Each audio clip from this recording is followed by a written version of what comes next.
Road conditions vary by location, traffic, time of day and weather, and every journey presents unique conditions and challenges for drivers. Road conditions affect driver safety and vehicle performance. Poor road surfaces and road markings have been identified as a critical factor in road incidents. In urban areas, road closures and detours are often unexpected. Driving a heavy vehicle while following a predetermined schedule in such situations can be difficult for drivers. Delays, sudden changes, and notifications have been found to directly affect driver behaviour and increase crash probability.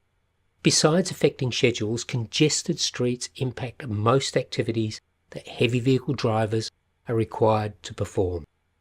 And pavement condition has been proven to impact on the number of crashes. One Canadian study determined that after road surface maintenance had been carried out, the number of all types of crashes decreased by up to 11% on certain types of roads. In Australia, states and local councils can also use unique traffic signs to represent road conditions in their area. This may cause confusion to drivers when going through an unfamiliar location. With the complexity around work zones, crash risk increases significantly. A recent US study showed that engaging in a secondary activity and inattention whilst driving in work zones was found to increase the crash and near crash ratio 29 times. Although in Australia, these events still require further research. Due to varied road conditions, wildlife, vast distances, and the extremes of weather throughout the country, driving through regional and remote Australia is a high-risk activity. Access to particular areas, clear visibility, and stable roads can become challenging under extreme conditions. And road design is often guided by the requirements of light vehicles, which may also pose challenges for larger and heavier vehicles on the road.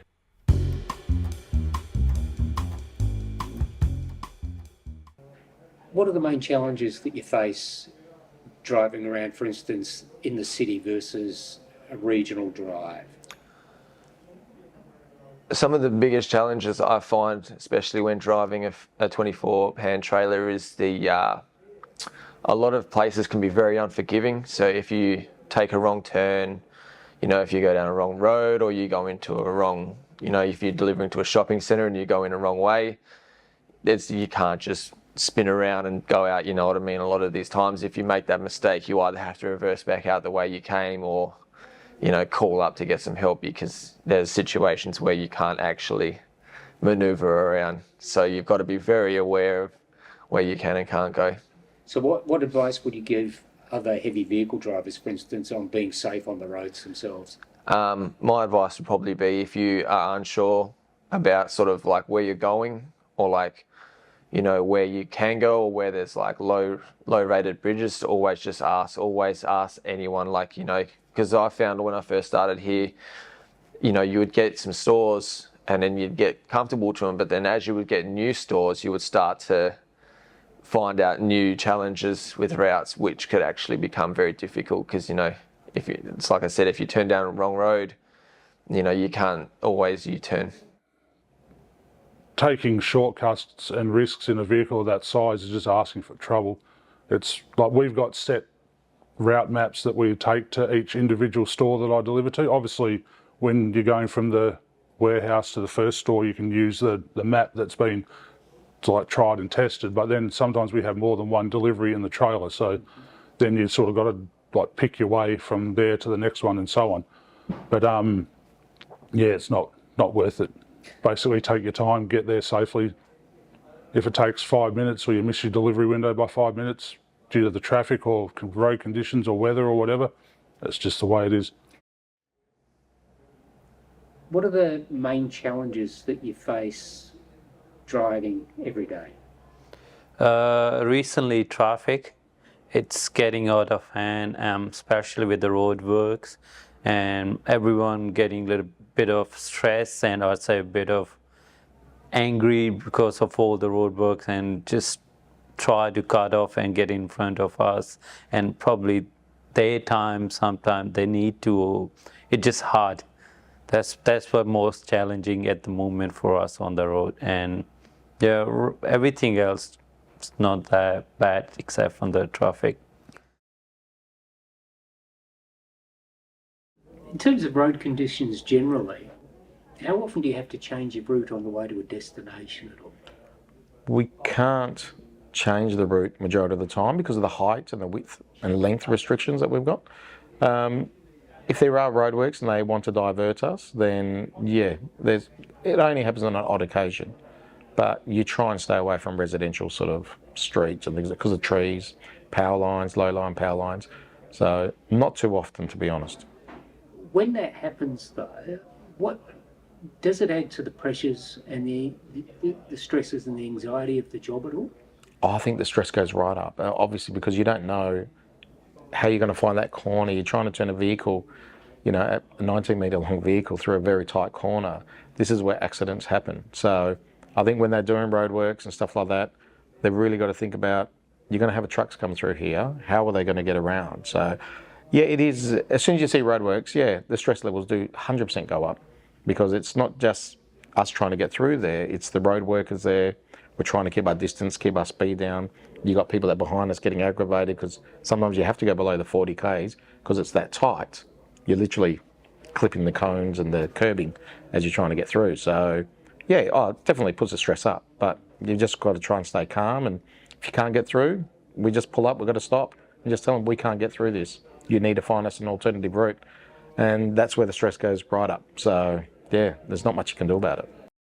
How often do you have to change your routes when you're driving to a destination because something's happened out there? It's pretty good. The Wholesome's got they supplied us with a TomTom, which also means fatigue. But the best thing about it is actually their live traffic updates on the on our GPS part of it, and it's always spot on. So yeah, you can pick your roads to change your route to because we're obviously paid by the load. So if you get held up where you shouldn't be, you're losing money, I suppose. But yeah, it's to change routes. Look, sometimes it's just easier to sit in it than trying to bounce over roundabouts, around back streets and that kind of thing. Sometimes you're better off just chilling out and sitting in it. And then 9 times out of 10, that is the quickest way, other than yeah, trying to beat the system where sometimes it just doesn't work. yeah. So sometimes just kick back, sit back, and yeah, put Triple M on them, or your choice of radio station.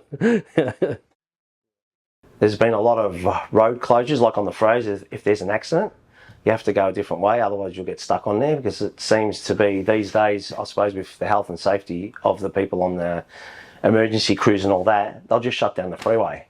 And it just causes bedlam. I got caught in one on the ring road about probably a month ago, or maybe 6 weeks ago, and it just happened in front of me. And like, we were getting to it, and then the emergency vehicles come and just shut down the freeway. I was stuck there for 3 hours. I got a mentality, I got to get that truck home the way I left in the morning. That's my mentality. If I have a good day, I have a good day. If I have a bad day, well, that's just the way it is. That incident happened because someone in a car decided to brake check a truck, pulled in front of him, hit the brakes, and the truck had to swerve and then collected another one. And so someone went home in an ambulance, or not went home, went to hospital in an ambulance for something that, you know, he didn't really have anything to do with. So when I sit there and look at that, you think, well, you know what, at least I'm going home in one piece, because that's what everyone wants to do at the end of the day, don't they? You have to drive for everyone else.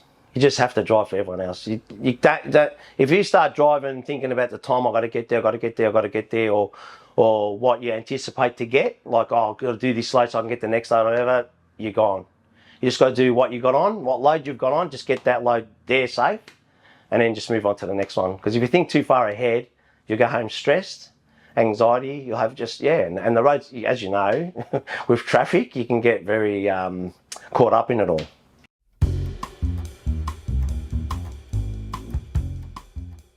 Nowhere closures are probable on your route due to roadworks, extreme weather, or special events, and identify alternative routes beforehand, and allow for extra planning when driving through regional areas. It means comprehensive journey and fatigue management strategies, and knowing how to adapt and drive according to conditions. And consider those conditions when defining your route. Consider the road's surface condition and whether it's sealed or unsealed, and remember that safety is always the number one priority.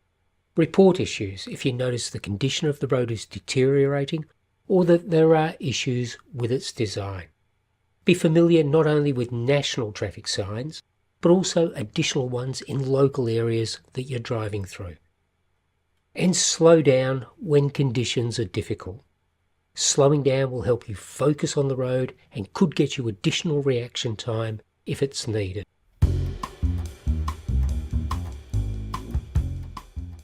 Make regular route checks. The shortest route from A to B may not be the safest one. Check the condition of the roads your staff may be using regularly and consider alternative routes if a better option is available. Keep staff updated. Road closures and detours caused by construction projects or local special events should be considered when planning routes. Have plans for remote areas, including multiple communication channels, additional food and water, and people to contact along different points of your driver's journey. Have a plan B and have a plan C. Listen to drivers if they identify deteriorating road conditions or poor road design. Notify the road asset owner and make adjustments to route planning if needed.